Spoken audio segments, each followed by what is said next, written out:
Hi, I'm a Rainbow Mess. Usually on this channel I make music, but sometimes I review gear, and I'm doing the gear reviewing part now. You might ask, why?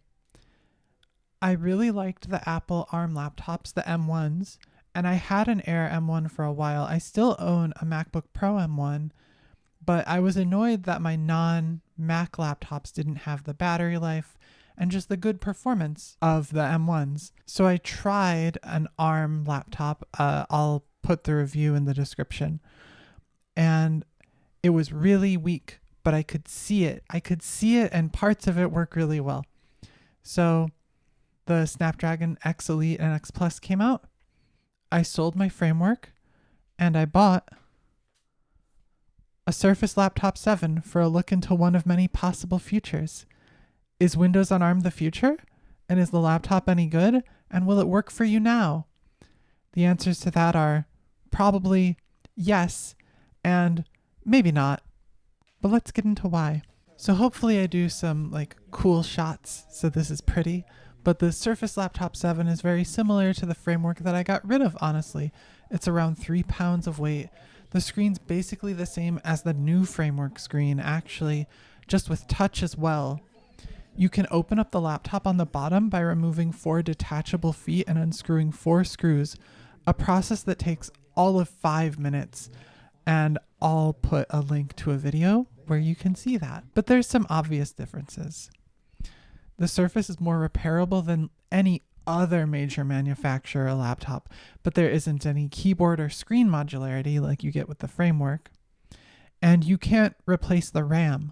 When I tried to replace my hard drive, I actually used the wrong screw and then spent 10 minutes industriously trying to strip the screw, but I was still able to remove and replace the SSD without issue. I wouldn't recommend that you do what I did. I have another video that I followed to upgrade. This was a 256 gig and I upgraded it to 2 terabytes because I don't want to think about storage. The keyboard and deck of the Surface laptop is great. It's almost perfect. The one ding I have on it is that when the chassis vibrates, it feels weird. Sometimes this happens when the fan's running really, really hard. This was only an issue in the first hour that I had it. After I got the laptop, it required an hour to an hour and a half of just pure Windows updates. So now that I use the laptop pretty regularly, I basically can't hear the fan ever. It's either quieter than the noise floor of my office or it's not spinning. But when it's spinning really, really hard, it's annoying. So I thought I'd mention it. The keyboard is amazing.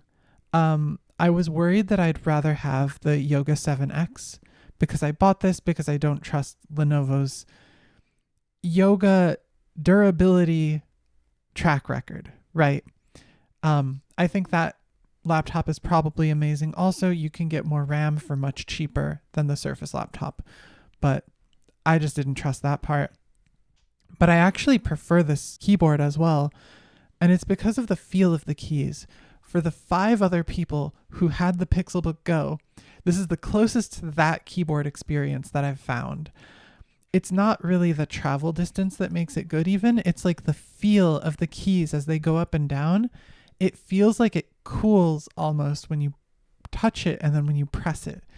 And it's very soft touch. It's hard to explain. You should be able to experience it at a Best Buy, right? But I really like this keyboard. The one issue I have with it is more general than experiential, right? There's a power key and the power key is in the keyboard, but I've never hit it accidentally. I've never had a problem with it. So, and I've owned the laptop for 3 weeks. The trackpad is good. I use tap to click exclusively, so I've had no issues, but I also am not a trackpad enthusiast, so whatever, right? My iPad is what convinced me that Face ID wasn't the dumbest idea in the world, and Windows Hello crystallized that thought, and it has Windows Hello. When you're just sitting down in front of a laptop, it's really fast, logs you in immediately. It's great. I paid $1,200 for this after paying $200 for a 2 terabyte hard drive. That's rounded up, I guess. down if you count tax. So, and going between like X Elite and X Plus, I didn't care. So I have the X Plus. I feel like they all benchmark close enough to each other. I'm personally never going to notice the difference between a Geekbench score of 12,000 and 14,000. I've basically kept it at 80% of like max power all the time, and I just have not noticed. It's been perfect. Let's talk about the main issue with these Windows on ARM laptops, which is app compatibility. How is it? Well, it's okay. It's passable. You can have most things work. Maybe 70% of things run. That's the number I'll give you. I'm going to talk to you about making music because that's the only thing that I really do that's heavy other than edit videos. And I edit videos on DaVinci Resolve, and I just kind of fart out a video. Like, it's not, I don't know how to use DaVinci Resolve like well, right? So I'm not using a bunch of layers and stuff. So I can't really talk about that. You could look at a real YouTuber's video if you want to know about that. There was a 2-hour track challenge that happened last weekend, and I made it on Windows on ARM. 2 tracks, actually. So I own 4 DAWs. I own Reaper, Bitwig, Ableton, and FL Studio. Out of those 4, Ableton Live doesn't even install. It doesn't let you install. Bitwig Studio installs, and I was planning to do my stream with it, but it doesn't work very well. It technically runs, but every time you load a new track or plugin, regardless of how heavy it is, it just freezes for like 5 seconds. This is true, like, even if there's no plugins, it's just literally an audio file. It's something with the way Bitwig is coded. Totally messed up. I tried FL Studio, and everything in FL Studio works fine. And I figured out how to use it a little bit because I've never really used it before. Every time I try to use it, I go, wow, I hate every decision that these developers have made in organizing FL Studio. So I understand how to use it a little more now, but I still hate every decision they made. So I went to Reaper, which is trusty, works everywhere. Reaper works fine, actually. The stuff that Bitwig was choking on worked completely fine in Reaper. I ended up finishing that song in Reaper. So there's definitely some compatibility issue with Bitwig. A lot of VSTs work. Cherry Audio's VSTs work. Most of the plugin Alliance stuff works. Arturia's stuff is very hit or miss. I thought that Arturia's stuff was working, and then I added EFX fragments to a track, and Reaper crashed. So, warning on that. Definitely save a lot if you're making stuff and you're adding a plugin you haven't added before.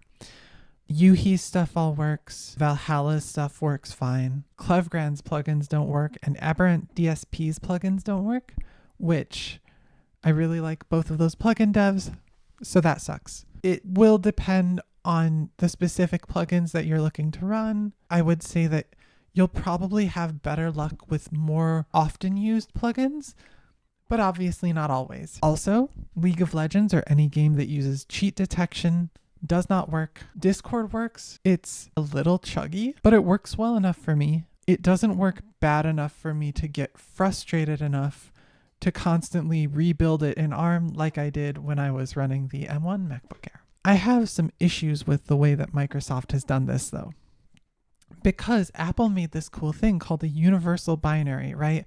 Where you can put the ARM version of something and the Intel version into the same binary, and then when you install it, it'll just work. Windows didn't do this, and then also hasn't labeled anything in the store. So if you install stuff, you just have to kind of guess and hope that it's the correct architecture, because if it isn't, maybe it'll break, which is dumb as shit. I don't understand. And some of these problems have been the case with the M1. Some of them weren't. The M1 was just better at the beginning, and also Apple was obviously moving everything to M series chips. So there was a lot more of an impetus for people to actually develop for the chips. For Windows, that will never happen. I think that most programs will end up getting there, but I also think it's going to be longer than I would want. The programs are the big catch with this laptop because everything is great otherwise, basically. This is the best Windows laptop I've ever had. Real fast. I tested printing, no issues at all. This is my sample size of one. I have a Brother 2240D printer. It worked. I do want to mention quickly, because I care about it, you traditionally don't get Linux on these ARM Surface laptops. Supposedly, this is going to be improved with the X Elite and X Plus. There are very custom things that the Surface laptops have explicitly, though. The latest Surface laptop in the Linux Surface GitHub is the Laptop 5, and this is the Laptop 7. So take of that what you will. Not a great sign. I think theoretically, the X Plus and X Elite should be up and running in Linux within a year, but I wouldn't get any of these if you need problem-free Linux support. The ThinkPad X13S, which is the previous gen of Snapdragon, that has explicit Linux support in a BIOS setting, and it still doesn't have a distro that suspends. So that's where support is for that gen. The best ARM laptop for supporting Linux is a MacBook Air M1. So, yeah, that's where we are. So, in conclusion, would I recommend this laptop? Yes, but not if it doesn't work for you. I love how it feels to use. I love the battery life. And I'm personally just going to deal with the compatibility, right? Because the overall experience is so good. It's so good that I'm willing to deal with the incompatibility. It's an amazing laptop. Microsoft made the best possible Windows on ARM laptop that they could make, and it isn't enough to be an unqualified recommendation.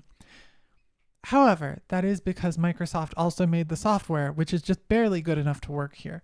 The right hand giveth, the left hand taketh away. If you were considering this laptop, or if you were wondering how Windows on ARM supports audio stuff, I hope this video helped. I'll probably do a 6-month update or something, but other than that, I make music on this channel usually. I have multiple music videos that I've just continually canceled because they're not good enough, but eventually I'm going to post another music video. So, I don't know. Hopefully this helps. Bye. Have a good one. So long. Sayonara. Wait, I can do the elevator thing with my chair. I can go. It only goes this far down.